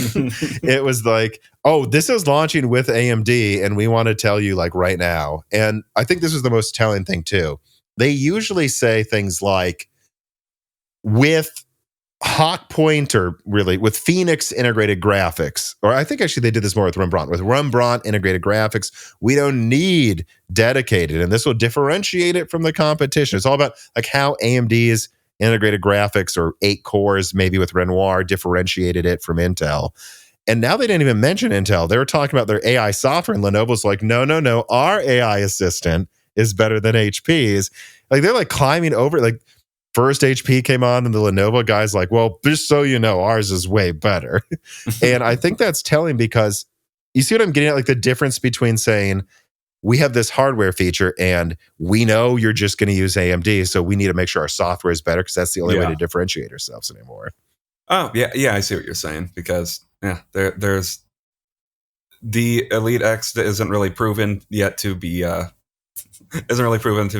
true competitor yet. So really all they have is Meteor Lake to compare what AMD's future and soon Lunar Lake. And yeah, but all of those are going to be behind Strix. Mm-hmm. Yeah. So I don't know, to me, and I've seen so many comments, now we've gotten through all of the AMD stories. We did Turin, Granite Ridge, now Strix. I've seen a lot of people go, Zen 5 looks boring. And it's like, look, on desktop, Zen 4 was as big or a bigger deal really than Zen 3. Yes, it wasn't a huge efficiency increase on desktop. And overall, Zen 4 was really only like 25% more efficient than Zen 3. But it did ramp up clocks massively. But now what we're looking at is it does seem like, especially below 120 watts, the performance is a lot higher. Like you're looking at pretty typical 30 to 40% performance per watt increases with Zen 5. But the CPU uplift isn't as high. So on desktop, yes, maybe a little disappointing for now, unless they announce higher core counts eventually. Who knows? But in laptop, we're getting 50% more cores, 33% more compute units. Seems like maybe 35% more efficiency. Whereas again, Phoenix really was only like 20% more efficient. I mean, it almost feels like Hawkpoint was a bigger efficiency increase over Phoenix than Phoenix over Rembrandt, from what I can tell in some of my testing. Like, I think that overall, I think Zen 5 is actually quite a big deal, a bigger deal than Zen 4 was. It's just not exciting if you only look at desktop, or as exciting. Yeah, I mean, I think the big product for Zen 5 is clearly Strix, and the desktop is just there. No News writes in, and he says, we've heard that Intel doesn't know how to be number 2, but given AMD marketing and naming schemes seem to follow Intel, does AMD know how to be number 1? No. I have no clue. I mean, once again, I think we've discussed this in the past day. Like, I have no clue why AMD decided to change their naming scheme. You rebrand once or I think typically you rebrand once you think that brand has lost cachet. So they've doubled laptop sales. It is not losing cachet. I really don't get what their thought process was by calling this the AI 300, but it sounds really, really stupid. So good job, AMD, on that, I suppose. Yeah, I mean, I think the one thing I like about 300 is it became clear to me watching the presentation that actually one of the main reasons they're doing that is they're saying it's the third generation of AI. Phoenix, Hawkpoint, Strix, and I do think that is good marketing next to Meteor Lake, which will be its competition, people, despite Intel announcing Lunar Lake. Meteor Lake will be Strix's competition for at least a few months, and we'll have to see if Lunar Lake's actually widely available this year. So I think AMD having at least a couple months of saying, hey, they're on Gen 1. They're in beta right now. We're in Gen 3. It's wildly faster. That's smart. I still don't think it was necessary to do this. Just have it say, I mean, I think it would have been obvious, just like 9945HS, or maybe just AI at the end of it if you want to do that, third generation AI or something. I don't know. I think that would have been, I really miss that I used to be able to go and like look at 8840U and be like, okay, 8 generation, 8 like cores and tier, Zen 4, is it overclocked? I could literally tell you what it was just by looking at the name, which really wasn't the case for almost any naming of anything in history. I thought it was perfect. And now that's just gone. And again, it basically means nothing, whatever the name is. Yeah. Well, that's what marketing does to you, Tom. You make a product, and marketing has to decide, well, marketing is where all the sales really come from. So let us cook up some real dumb shit right now. I will say this too. I stumbled into this thought while recording the video the other night or last night. Like all of these OEMs going on stage with AMD, they're all like third gen AI or excited to power HP Assistant, Lenovo image generation, and blah, blah, blah, blah, blah. You think there's a chance OEMs told AMD to do this? They were like, hey, we want to market AI like forever and nonstop until we like pass out. Like, can you please change the name to focus on what it does with AI? Because that's going to be your biggest asset against Intel in marketing. And I almost wonder if AMD was like, oh, well, maybe we do need to do this so that they market our stuff more. I guess maybe. I really don't know. That's just something I think worth pointing out is almost, you got to wonder like how much of this was informed by the OEMs asking for this. Just like I remember the HD 8000 series after the 7000 series a decade ago. That was created because OEM said, AMD, rebrand the 7970 for a third time, please, or something, so that we can say, like, this happens all the time from OEM. So why are we to assume that it wasn't OEMs that told AMD to do this? Techno writes in, he says, so if Strix Point is 300 HX AI, oh, that's right, they put HX before AI too. So dumb. Kraken Point is 9X50U. We don't know that for sure. That's something I've speculated. And fire range is 9000 HX. Oh, you probably do know that, though. What do we expect Strix Halo to be? 400 HX AI? Depending on how long it takes, it could still be, couldn't it be 390 or something? There were rumors I saw, or at least in the initial roadmaps I had, Strix Halo always had better NPU performance than Point, except for one roadmap where it showed them the same. I mean, if it's even 60 tops, I bet they call it 400 AI. I mean, they're on this, yearly cadence thing where they're like hawk point this. I think it's plausible they call it 400. Yeah, I suppose. What do you think they do with the rest of their stuff? Like, we have that roadmap, that I've leaked last year that has now been corroborated by basically everyone, that shows Kraken, Escher. I mean, are these going to stay 900 or what do they do? That's part of why it's stupid. I don't know what you do with them. Like, yeah, great. Kraken is 50 and 50 tops supposedly. So now we, for no reason, in the same market, we have two different names for our branding. Oh fuck! That's what they're gonna do, though. I thought of it. They only launched 2 Strixes, 70 and 65. Kraken will still be AI 300 below 65. Oh, 60, 50. Yes, that's definitely what they're going to do, I think. I don't think they're going to use 900 anymore, Techno. Thank you for writing in to make me stumble into that thought. And then, I don't know, maybe Halo will be 80, 90, or it will be 400. And Escher, I don't know. I think that one might be 900. Yes, that is what I think they're going to do. Yep. Cool. And then they'll make them all. Oh my God, that's definitely what they're going to do, because you'll have Strix Point 60 and above AI, Kraken below 60 AI, Halo above 70 AI, and then Escher is still Zen 4 with a weaker NPU. So that can be the 9000 series next year. But after Escher, I bet they will all have strong enough NPUs to be called AI. So they don't care that it goes to 10,000. This is the 3D chess someone did where they're like, it's brilliant. Sure. I'm sure. That Techno, that's what I think they're doing. I'd almost bet money on it now that I've said it out loud. Bfish writes in, and he says, I get that Nvidia isn't beholden to do AMD any favors, but I find the whole rollout of Strix Point really weird. The new naming scheme is terrible. Then you have only 2 Ryzen 9s, but being paired with only 60s and 70s. Yeah, I haven't looked into the laptop specifically they're being bundled with, but I believe you. That doesn't exactly make it look like a premium product. I get why they do that, given that they are likely to be new GPU announces at CES. Right. I think that might be part of it. But couldn't they have at least paper launched a G16 with Strix and a 4080? I don't know. I continue to find that weird how they almost refused to put 4080 and 4090s with AMD APUs. And it's even weirder this year where AMD's clearly with the best APUs. I don't know if you have any thoughts about that. No, I mean, it would have been better marketing probably, but... Yeah. I mean, the only thing I'd wonder is if like Nvidia is going to launch the RTX 5090 and 5080 laptop stuff, beginning of next year. Right now, they're like kind of saving it for that, but I don't actually like that argument. I would say OEMs still, they're probably seeing AMD laptops sell very well, but they're still nervous to sell $4,000 AMD laptops. I think that is the answer. Mm-hmm. Compressor Earthbox writes in, well, K12 obviously started years ago, more than a decade, I feel at this point, and was ARM-based. Why did AMD choose ARM over RISC-V for Soundwave? Is it because ARM is in ISA? I would think RISC-V would be something right up AMD's alley. Well, first of all, Carbon Cry wrote a note. He goes, is there a Windows that can use RISC-V, first of all?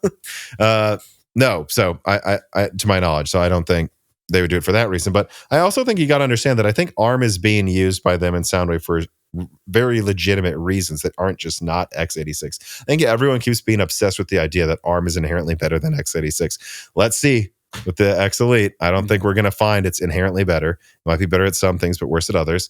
But ARM is another thing that some customers want, like Nintendo. So I think AMD making Soundwave use ARM is a way for AMD, honestly, to make a play to investors. Hey, it doesn't matter what instruction set we're using, we can do it. And there are some customers like Nintendo that want to use ARM. And so I would suggest AMD is just designing this as an offering for semi-custom. Honest to God, that is what I think. Yeah, I mean, that makes sense. Imagine what that would look like, right? If they were just like, here's Soundwave, it beats the M5 and ARM performance. So we're done. Like, stop acting like ARM's magic. Mm-hmm. Speaking of ARM, let us now move on to story number 6 with the Qualcomm X Elite was announced at Computex. All right, again, starting with a press conference here thing from Qualcomm and then moving on to my own notes. At Computex 2024, Qualcomm President and CEO Cristiano Amon I said that right, took the stage, joined by leaders from the global PC ecosystem to celebrate and reveal what consumers and enterprises can expect across productivity, creativity, and entertainment from a new category of PCs, the Copilot Plus PCs that today are only powered by Snapdragon X Elite and X Plus platforms. Yeah, only powered for 1 week before Strix launches right after it, I guess. Qualcomm continues their boisterous marketing campaign for, if I slightly paraphrase their sentiment, to say that the Snapdragon X Elite is the best thing since sliced bread. And honestly, I just want to see third-party benchmark reviews because otherwise their self-published benchmarks still seem really, really odd to me. However, one thing that was apparent from the keynote is that Qualcomm does have a lot of support from OEMs. Many guests invited on stage came off as guesting at AMD's presentation, but to me, most seemed warmer at Qualcomm's with Cristiano Amon, especially Pavan Davelluri, head of Microsoft's Windows and Devices division. And I have noticed that in other conferences as well. Like, Microsoft's excited about Qualcomm. They actually seem like they're excited. And I, honest to God, think that it is that they just, well, we'll get to it. Let me continue. I'll get to it because this reader mail that gets into it.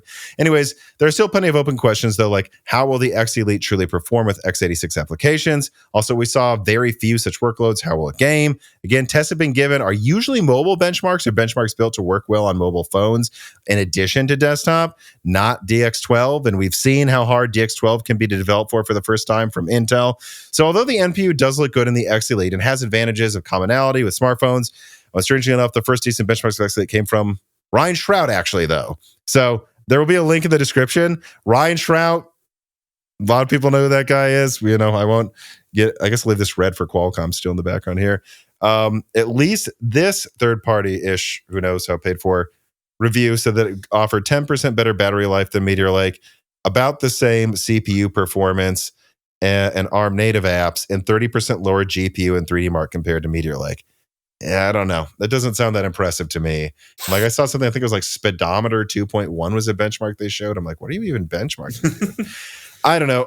What did you think about the Qualcomm X Elite so far? I mean, once again, it's just more of the same thing that, like, I just want to see third-party reviews for it because everything that I see doesn't really paint it to me as something that's going to, like, be this huge new thing. But yeah, they seem to have a lot of enthusiastic partners in the OEMs. So clearly there's clearly something behind it, or I can't imagine why they would be this enthusiastic about it. They've made some pretty damn bold claims, like Qualcomm thinks ARM could be 50% of the PC market in 5 years. And it's like, I'm not saying that's going to come true, but that's a pretty bold claim to make. Yeah, you're not saying it's not going to come true necessarily, but it's bold. Andrew writes in, he says, why is Dell embracing ARM but continuing to seemingly ignore AMD? I don't know, man. Number one, there's just still some weird thing at Dell where they don't want to work with AMD because of Intel and CPU. We bring it up a lot. It is still definitely a thing. I gather from talking to people who work with Dell and at Dell that there's just something there in the upper management culture that still seems to have some kind of a weird kickback thing going on with Intel, but maybe they haven't said anything about Qualcomm. But, you know, I do want to take this question to just speak largely why, which I cut myself off. I want to do it here. Why I think Microsoft and all these OEMs are excited about Qualcomm, even though I'm sorry, guys, like the performance doesn't look that interesting to me so far.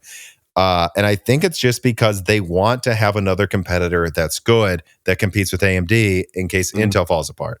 Like, yeah, and Qualcomm has a history of supplying a lot of products per year. So yeah, I think Qualcomm, they're the first to, I mean, they're new to this market, but yeah, it's not like Qualcomm isn't a historically successful company when it comes to making chips. They just make chips for phones, not anything else, or not anything that you would not usually anything else. Yeah, not anything that you would typically buy, I should say. But I think that's what it is they know that Qualcomm has the supply chain stuff down. They're not new to shipping tons of product per year. And, you know, if they have a new entrant into the market that's even remotely competitive with AMD and Intel, please, Intel is falling apart. Maybe you can solve. I mean, that's something one OEM I was talking to about. I was like, why are you excited about the X Elite? And they're like, we think they can supply the volume in the bottom half of the lineup at our laptops that AMD might have supply chain issues with. So they think AMD is going to eat a lot of the high end and mid range, But if Qualcomm can take some of both of those and supply consistent volume to the low end, and they know they can, they're excited to have another option to Intel where they can argue with Intel. You can't make the supply chain argument anymore, Intel. Qualcomm's got the numbers. So I think that's a huge deal, and they're excited because they know they're good for the money. Yeah, and I don't think it would be bad if, like, I am hoping the X Elite is as good as they're trying to paint it to be, because, yeah, I think it would be good if they were an actual strong entrant in the market. I also think it's probably going to allow them, and again, we need to wait for third-party reviews. I do think, despite me not being impressed by any performance things I've seen yet, I don't think it's going to compete well with Strix in performance. Ryan Shrout, who knows what this is about, but Ryan Shrout did not find it really to be better than Meteor Lake. I mean, more efficient, weaker GPU, but I could see its efficiency in some scenarios be like wildly better while not being crazy expensive. And I think there's something there where like, oh yeah, I'm sorry, just excited to maybe have a lower mid-range offering that is lower mid-range but still has a good battery life. I think, and they're hoping the X Elite and Qualcomm can fill that in the coming years in a way that Intel just hasn't been able to, and AMD hasn't been able to supply the volume to. I really think that's what it is. Yeah, that makes sense. All right. Well, now moving on to the final story here, which I'm sure me and Dan are both excited about as we are recording in the middle of the night for this one. All Jessie wants is for Maurice to play with her more often. But unfortunately, he just does not give out playtime or kisses for as low of a rate as she does. And I think she's just going to have to deal with that. But do you know what you don't have to deal with? Paying too much for Microsoft software if you go to CDkeyoffer.com. This piece of content is sponsored by CDkeyoffer.com. Whether it's Microsoft operating systems, Office products, or even many of the latest games, CDkeyoffer.com provides PC gamers with a product this community deserves. Amongst endlessly elevating component costs, fair pricing on Microsoft keys is one thing that we at least should get, I think. And the Moore's Law is Dead team has been working with CDkeyoffer.com for a very long time. And that's because they're good to me, good to Dan, good to about a dozen family members of friends of mine that have used their services. And they've been really, really good, most importantly, to the Moore's Law is Dead community. So support this channel by using offer code BrokenSilicon to save 25% off Microsoft software, or you can also use Die Shrink to save 3% off everything else on the website like games. Using either of those codes really helps the channel a ton, and it helps save you money. So use those codes BrokenSilicon and Die Shrink at CDkeyoffer.com today. Is the one we stayed up late for, everybody. And I'm glad that we did. Story number 7. Intel unveils Lunar Lake and kinda unveils Arrow Lake at the Computex keynote. All right, so right before me recording, me and Dan sat down to watch the Intel keynote, and it actually wasn't boring, although I do have to say that there were just too many cringy moments to even write them all down. I mean, I don't even know where to start. Like, they had this like hilarious music where Pat would hold up a chip and it'd go da-da-da! And like they had like curtains falling down, and they're like, look at how much space is left over if you switch to our 144 core Sierra Forest. Don't talk about the fact that AMD just announced a 192 core 384 thread Turin. But don't worry, the 288 core is coming later at some point for some totally reason. Is coming out at some point. Yeah. Well, it is coming out. It's just I don't think it's going to have any advantage. And do you want 384 Zen 5 cores, or do you want 288? I mean, basically Gracemont course. It's But anyways, the big stuff was here. Intel confirmed that Lunar Lake will have 48 peak tops, a new scheduling system overall with 4 E-cores on its own SoC, killing off LPE cores, which always seemed like a horrible way to save energy to me. Battle Mage integrated graphics with up to, underline it, up to 50% faster iGPU performance than Meteor Lake. Skymont E-cores that in the Arrow Lake version are close to Raptor Lake at lower clocks. And I do need to point this out here because High Yield is at Computex. And he allowed me to quote him that he spoke to an Intel engineer. So there's like 2 slides here. There's one that compares Skymont E-cores to Meteor Lake LP E-cores, the ones that are like running at crazy low clock speeds. And of course, it's much higher performance, no surprise there. Then there's a slide where they compare Skymont E-cores to Raptor Lake, and it looks like similar or better performance in a couple of tests. This is the Arrow Lake version that is on the same tile, I believe, with maybe more cache. This is not the Lunar Lake version. So, the Lunar Lake version might actually have a little lower IPC than the Arrow Lake version of Skymont. I just think that's worth pointing out. But it does look impressive for how powerful the E-cores are relative to previous gens. And then the Lunar Lake version, I said that already. And then finally, the gut punch. A 14% IPC uplift over Redwood Cove in Meteor Lake, which so far we found has a IPC regression from Raptor Lake. And so at a minimum, we can say, though, that Skymont looks faster than expected. But at the same time, there are many red flags in the way the data was presented, like I pointed out. And Lion Cove only being 14% faster than Redwood Cove just seems like a huge disappointment. Remember, Lunar Lake and Arrow Lake use 3-nanometer nodes and lack hyperthreading. That means that it is unlikely Intel has a large or maybe any single threading advantage over Zen 5. Raptor Lake and Zen 5 have very similar IPC. Redwood Cove has slightly lower IPC than Raptor Lake. AMD announced a 16% IPC increase. Intel announced a 14% IPC increase. To me, this looks like Lunar Lake and the Arrow Lake may have lower single threading than Zen 5, or if they're better, it's not what we were hoping for, people. And my multi-threading napkin math, I took Arrow Lake. I was like, you got 8 cores. Assume the 16 little cores are only 15% weaker, although they'll probably be more because of lower clocks. And then compare equal 16 cores for Zen 5 to the big cores on the other one, but multiply by like 1.35 or something. And you get to multi-threading performance that seems to be like it will be trading blows with the Arrow Lake and Zen 5 as well. And Granite Ridge, Zen 5 launches half a year before on 4-nanometer, a cheaper node. So this is all before we talk about clock speeds as well. There's been rumors of Arrow Lake having a slight clock speed regression. I can't personally report that. I think Arrow Lake may have a higher clock speed, but Lunar Lake probably won't have as high clock speeds as I think. What did Strix hit? Let me just check that, though, to make sure I'm not stupid. Strix hits 5.1. Yeah, so Lunar Lake probably won't have a clock speed advantage that's notable, I guess. And I don't know. Before I give my full thoughts, what do you think, Dan? I mean, I feel like every time we talk about Intel, I say, well, let's wait because I don't really have a strong opinion on anything that is coming out of them at this point, and this is why. It's like, you mean beforehand until they finally show it? Yeah, it's like, this is very disappointing. And to my memory, like I'm looking through like the slide deck from the show. Did I miss anything? Did they actually show any like real numbers tied to any real programs, or was it all just bullshit? Up to 15% better than this, or that laughably confusing slide where they show off Lunar Lake's Skymont.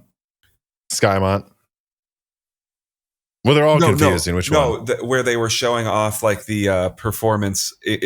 There were like 4 different numbers, and they somehow showed their like CPU performance, GPU performance, and like 2 or 3 different ways of showing off like how their AI performance improved that all contradicted each other. It was just like baffling to look at. Like they have no X or Y axis labeled really in half of these charts. And if you look at the Skymont U architecture, like it just says workloads, performance. Okay, what workload? Show the benchmark, dude. Like what clock speeds was it running at? How much power was it consuming? I mean, they have endnotes, but I mean, and then if I look at this endnote here, it says plus minus 10% margin of error. 10%? Yeah, that's not margin of error. 10% is not margin of error. Well, I just don't know like what half of what they were showing actually meant. Like it all just seemed like random numbers tied to nothing. So I felt like throughout the entire thing, Pat Gelsinger was constantly trying to like remind us that Intel still exists, and that's like what the main thrust of their keynote was. Not like that they're putting out anything exciting. Like AMD, the thesis of AMD was look at how cool look at all the Zen 5 products. Products Zen 5 is about to be in. The thesis of Nvidia is we're going for world domination, and the thesis of Intel's keynote was we exist still.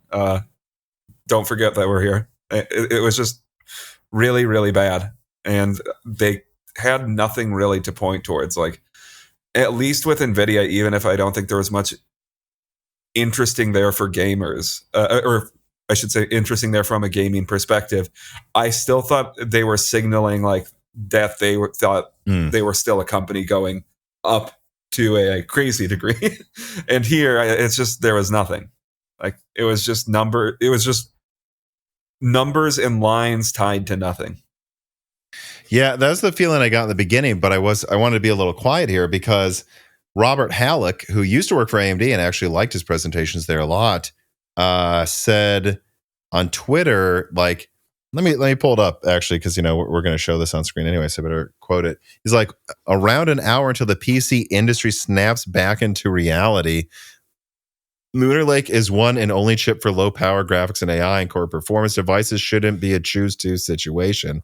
Also, Lunar Lake is more than laptops. I'll see you on the other side. What was the other thing? I knew it, but I didn't say it ahead of time in case I was wrong. I was like, yeah, the MSI Claw, I bet uses it because MSI is Intel's new GIMP. So, they got the little leash out and walked MSI on stage. We'll see how that performs. But it's like, that's not really two devices. Like, obviously everyone was going to think he meant a desktop chip, and that's not true. I don't know. Like, I agree with you. Like, in the beginning, I was like, well, I like Robert. He's acting really confident. I've been told that they're going to reveal Lunar Lake, and some aspects of it are impressive. And I do think the efficiency might be up there with Strix or slightly better. But again, we said that with Meteor. Like, we'll see. I do think it probably will, though, have at least that. But that is how I was thinking going into the show was, well, Intel seems confident. I'm told Lunar Lake should impress some people. So no matter how goofy the beginning is, I'm not going to say anything too crazy here. Although in the Discord, I eventually just started pointing out, like, what's with the Home Depot music and like, what's going on here? Like, why are they having curtains come out? And why is this body lifter over here moving racks around with way less efficient CPUs than what AMD just announced? And I got the feeling, just like you're saying, that like they are trying to dress it up. And once I saw Lunar Lake, I'm like, there it is. That's why they were dressing it up. They know they're announcing lower tops than AMD, lower cores than AMD, lower IPC than AMD, launching after AMD, using more expensive nodes than AMD. I think this is going to be a bloodbath. Yeah, I mean, the big thing that they were showing to their like public trade show thing, like the biggest positive they had about their Xeon was you could swap out your old server blades quickly. Which isn't that I don't think that's that big. I don't run servers, I guess. I don't think that's that big of a deal because the modularity. They're just trying to say if you have to use Intel, look, you can make it a third as big. Yeah. If you have to use Intel, you can make it a tenth. You can make it a third as big, and you can make all of your other racks AMD. but yeah. You can fill in that empty space with AMD and save even more. But so I'm not getting a good feeling about this then. I mean, look, I think Arrow Lake's going to clock 10-20% faster. And so it will be able to maybe still slightly win in single threading against Zen 5, or at least tie it. And I think in multi-threading, it's going to be close. But I don't think that matters. And this is where I go to like my overall point here, because I don't know. I think some people just have low expectations for Intel, that if they announce something close to AMD, they're like, oh my God. But it's like, I think, do you agree, Dan? We knew this whole time. I feel like this happens a month before everything's revealed every 2 years. Mm-hmm. We knew they're going to be at least somewhat close. Like, they both have engineers. They both pay the money. Their single threading and multi-threading between Zen 5 and Arrow Lake was probably going to be at least within 10% of each other. Do you agree with me on that? That's what we were thinking. Yeah. Okay. So it's never really been about the performance unless Intel can crush AMD by 20%, which in that case, all right, now we're talking. And the reason it's not about performance is AMD is using a cheaper node launching half a year sooner, and we're not even talking about X3D that will almost certainly make Arrow Lake lose in gaming. So, I mean, this just looks like a total loss then. You can't launch something at the same performance that costs more half a year later and expect anyone to be that excited about it, especially look how expensive and advanced the packaging is. They're like, yeah, but look how cool it looks. Yeah, but what is it getting them?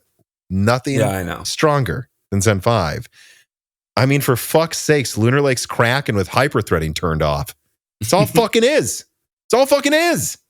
Like, I saw so many Intel fanboys going, look at Skymont. What if it's only like 20% or 10% weaker per core than Zen 5?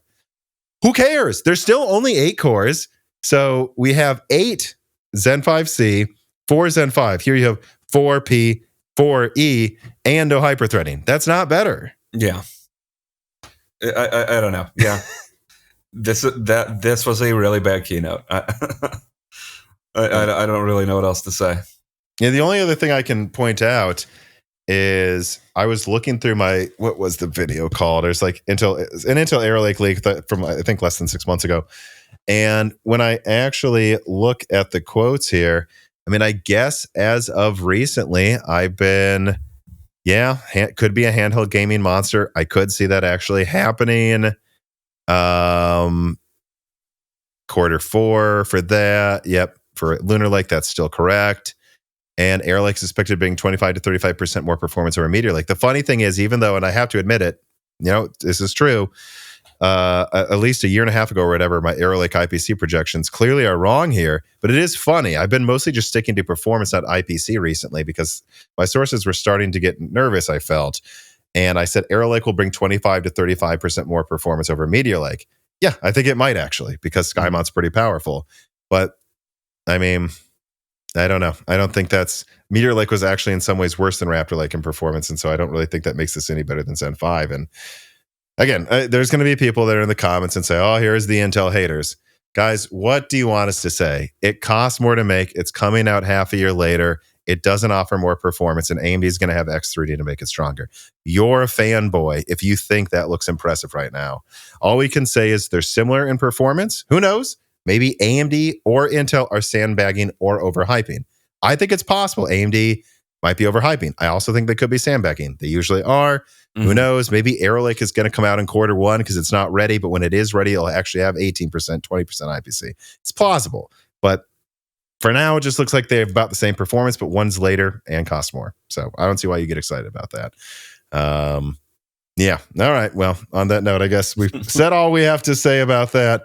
Let us now move to the wrap up, which is, of course, the final stories that we didn't think deserved its own story, but we do think were worth mentioning. And I normally wouldn't mention this because this is, one of those Twitter leaks. I think this one is from Copilot, if I remember right, that it's like, well, these things are tweeted out constantly. I think 10 different bus types have been tweeted out by this account for the past year, but I do see 448-bit bus and 28 gigabytes of GDR6 and go, ooh, I may have called it because I believe in the past few broken silicons just all randomly go, can you actually see them, Dan, giving 32 gigabytes to gamers? Because I just don't see it. Do you remember me saying that? Like, I just think 28 or 30 gigabytes. They're going to do something here.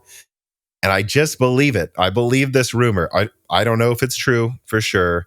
But I do think this is likely that Nvidia would do this because I think they're going to cut it down enough that it won't really make a difference in performance. And I think they're going to say, yeah, but the whatever is, I don't know, the RTX 6000 is 32 gigabytes of RAM, or 5,000 or 4,000. And I know it's, the same price, but it's 32. If you want to run this one model, you need 30 gigabytes of RAM or more, don't you? Well, this is only 28. So I guess you should pay up for the professional one. You agree that seems likely, right? Or you would believe this in a second if it happened. Yeah. Let me see here. Oh, also we got the announcement of LPDDR6 of 14.4 gigabit per second and DDR6 up to 17.6 gigabit per second. I mean, there you're just at GDR6 speeds. Yeah. EPYC 4. Oh yeah, this one was put on here because there was a lot of hype about the EPYC 4004, which was an X3D EPYC coming to AM5, and I was hoping it would be all X3D because if that existed, I would get the Zen 5 version eventually or something if I wanted to upgrade.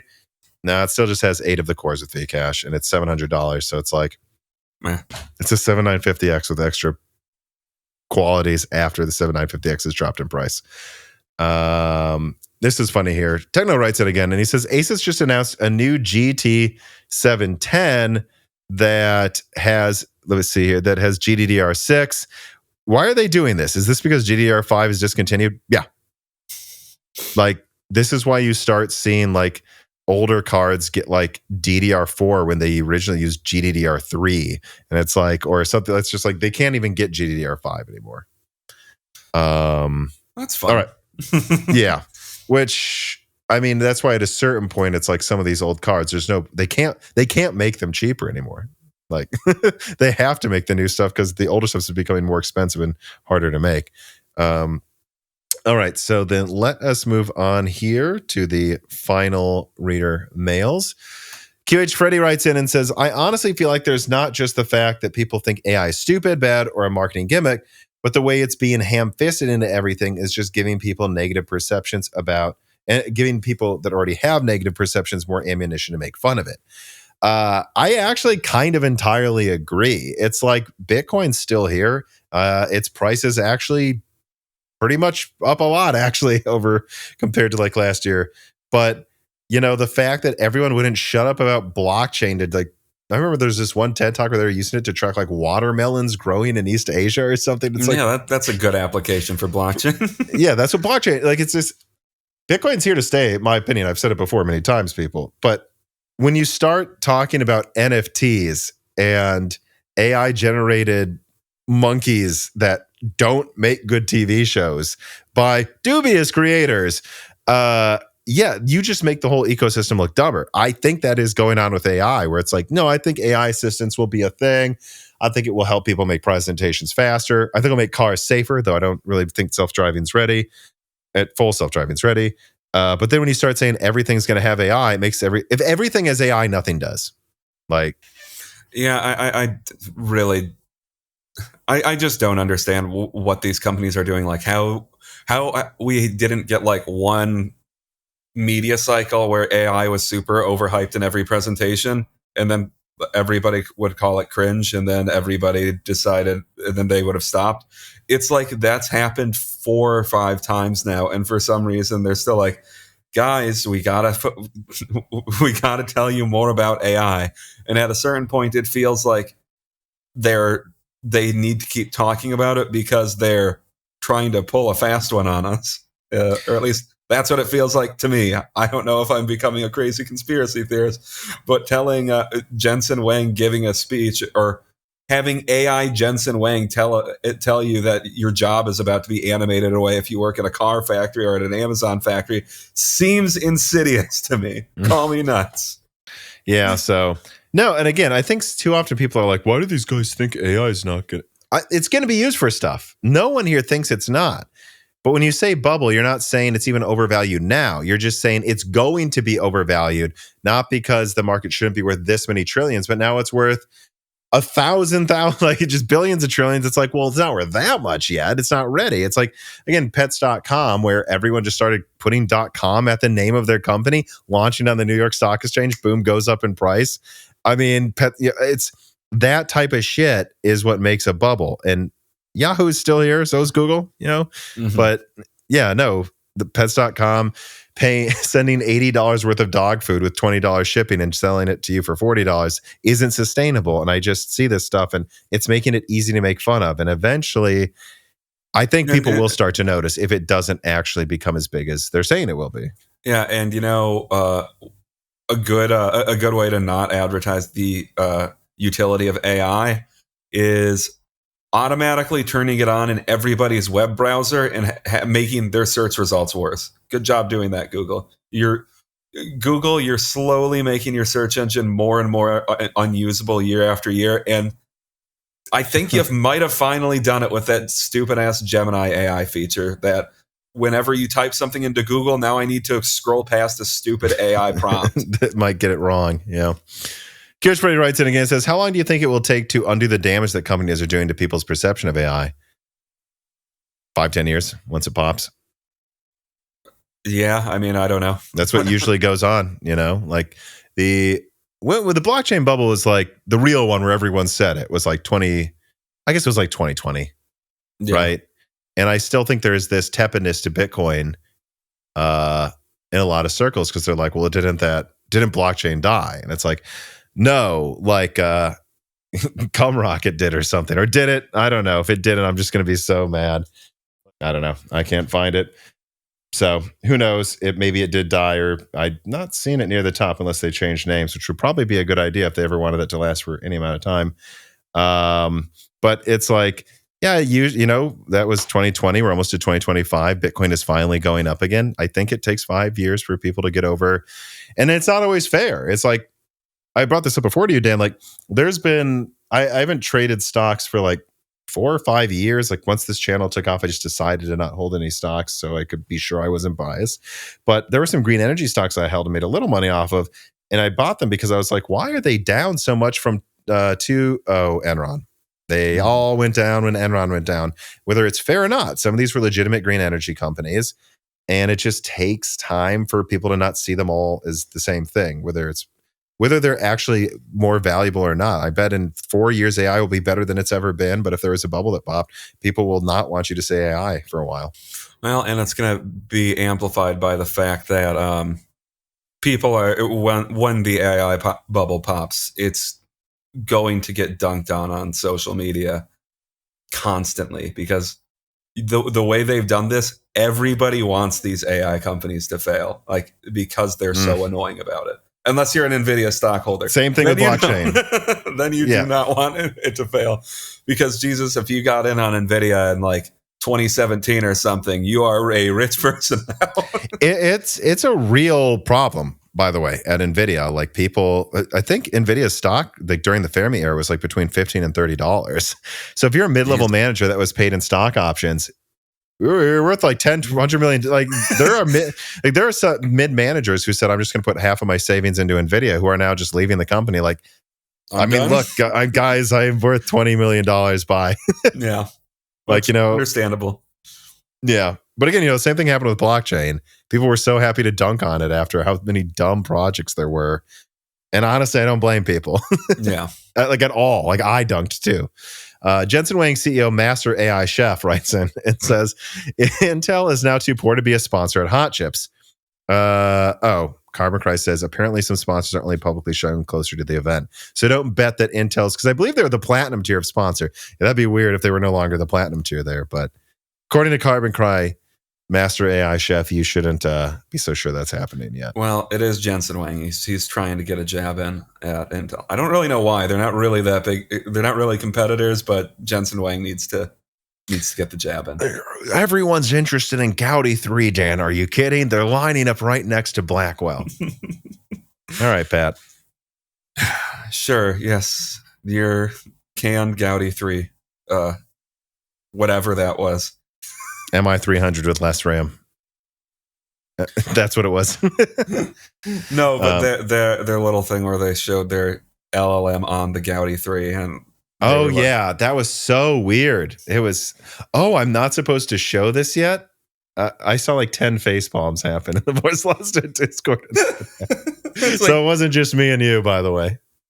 Well, yeah, it's just funny because it's like, well, so you're immediately showing that you're not actually, like, I get it. You're not going to actually in the moment like type in and have the LLM give you the response. But like you're shining a spotlight on the fact that this clearly isn't working. That this isn't what the LLM is. It's just insane that they thought this is a good way to show off our LLM is two obviously fake images that it showed us. Yeah. Well, anyways, I think that's going to do it for this episode here. I don't know, Dan, any final words? No, I don't think so. All right. Well, everybody, I want to thank you for watching. Thank you for listening. Please remember to subscribe to the Moore's Law is Dead YouTube channel. I haven't checked recently, but usually when I check, it says half of you or more haven't subscribed. That really does help the channel a lot when you subscribe. So please do that. Ring the bell button so you don't miss other upcoming content. There will be more this week. Don't worry about that. And then a new die shrink just came out as well. A new one will be coming out next week. There's a lot of exclusive content there if you join the Patreon, which is really the best way to show support if you want to show up there. And of course, check out our sponsors, please, below as well. That helps a lot as well. But otherwise, thank you for watching. Thank you for listening, as always, everybody. And have a good week, everybody. Goodbye. This podcast was brought to you by the YouTube channel and website Moore's Law is Dead. Moore's Law is Dead and Broken Silicon are trademarks of their creator, Tom. That guy is me, and I am indeed the creator, editor, writer, and showrunner of Moore's Law is Dead podcasts, videos, articles, and other media. However, it's not just me. Moore's Law is Dead is a team, with Broken Silicon co-hosted by my brother Dan, audio editing by Gerard Cortez, renders being done by the industrial designer Jean-Philippe Clermont, and special assistance is also provided by Carbon Cry and Kerry No Sugata as well. Find all of our information at www.mooreslawsdead.com on the About/support page. In the event you do want to hire me for consulting work, hire Gerard for audio work, hire Jean-Philippe for industrial design work, or you're interested in working with Carbon Cry or Kerry No Sugata as well. You can also find our long-term sponsors on that page if you want to show them some love for putting food on our tables. Or you can also mail us some love. You can send letters or hardware donations to the following address: Moore's Law is Dead, P.O. Box 60632 in Nashville, Tennessee, zip code 37206. Although, to be honest, the best way to show Moore's Law is Dead some love is to support us on Patreon. Patrons are what makes Moore's Law is Dead content truly possible. Every month, and really every day, depending on who you're talking about, me, Gerard, Dan, and Jean-Philippe are working tirelessly to provide a steady stream of content that we could not keep doing unless we knew the work was possible without being reliant on sponsors dictating every little thing we put out. Don't get us wrong. We love our sponsors, but we love directly working for you, our fans, much more. If you have any extra money, even a couple free dollars a month, consider supporting us directly on Patreon. Those couple of monthly dollars will get you access to the exclusive podcast Die Shrink, voting on subjects of future podcast episodes, the ability to ask guests questions, and of course, access to the Moore's Law is Dead Discord full of like-minded people who I am sure would love to meet you. I am one of them. Additionally, higher tiers get access to early, ad-free episodes of Broken Silicon, the ability to ask questions in all Broken Silicon episodes and Loose Ends live streams ahead of the recording, and the entire back catalog of Moore's Law is Dead podcasts, in addition to having thanks in the credits of videos and podcasts depending on the tier, with other perks available as well. And hey, if you cannot afford to support us directly every month, please do share Moore's Law is Dead videos and podcasts with friends and family, and on social media and websites like Reddit, and give Broken Silicon a 5-star review on Apple Podcasts or your preferred podcast app of choice. All of this does really help us so much. But like I said, this podcast would not be possible without the patrons directly providing predictable and reliable support every month. And so now it is time to give a personal thanks to the greatest of the fans. The following supporters are at the 10 gigahertz or higher supported levels: Brad Medlin, Drita Foles, Z-Jits, Daniel D, Aaron Close, Jan Rauner, Deke, Nicholas Buckner, Daniel High, GZ Ziggy, MJB1, HardForum.com, SNES Chalmers, Jerem Ferriero, Valco Malev, Jensen Wayne, Gregory S. Ecker, Sarcastro, Devin Dingle, Chris Rich, Compressed Earthflux, 3DS Boyoid, Halbuma, Shredbird, Toka, Greg Wanchik, Golden Mobley, Semi Malatz, Benjamin Cannon, Jonathan, Jordan Simkovic, Julian Leak, The Boss Haas, Blake, Franco Frederic, Jake Dude 23, Jake Martin, Slicky, Stefan Hart, Meat and Pork, Tim Robb, Ian Clifford, Christine, Travis Gooding, Christopher A. Butler, Mad, Zoot Suit Taylor, Stefan Coates, Neithra Zink, Michael McGee, Greg, Patty Cakes, Amiable Chief, Tommy, Mark Mitchell, Aishan, Mark Rademaker, James Anderson, Cole Addict, Judson N, Cameron, Wesley Sager, Henry Shang, Michelle Pell, D31337 Antics, Hexapuma, Reginald Ari, Teak Autumn, Jamie Witters, Jeff Settler, Loophole 35, Winstar, JSMH, James I, Raider, Corey Leonard, Little Germany, Shay, Milton, Pulse Media, Melodic Warrior, Dave Schultz, Mac Daffy, Stephen Dick, Chuck Glidden, Brett Jones, Mai Sharona, Austin Haggerty, Justin Bustle, Jofit, Brian Scanlon, Win Wang, Hardlin, Slushbot, Jason Angima, Joseph Kelly, Himsa Gung, Tails2299, Emil Valverga, John Sisfo 7771, The Forbidden Juice, RB Racer, AC, Brian Wright, Michael Cozy, Dr. J Mad, Alex Vega, Free D, John Swin, Jola Martina, Keekum, Elbergun, Solarized Zeddy, Matthew Marlowe, Time Unveiled, Whodat42, Penta Winter, Rowan McKickey, Cornster 671, Sprutnik, Jeffrey Gentleman, Angel of Cake, Omega Doge, John Wick, Boomstick, Nick, Zizamania, Curry King 3, Zombie Killer 771, Porcelain Oats, and of course, thank you to Sahara for the music.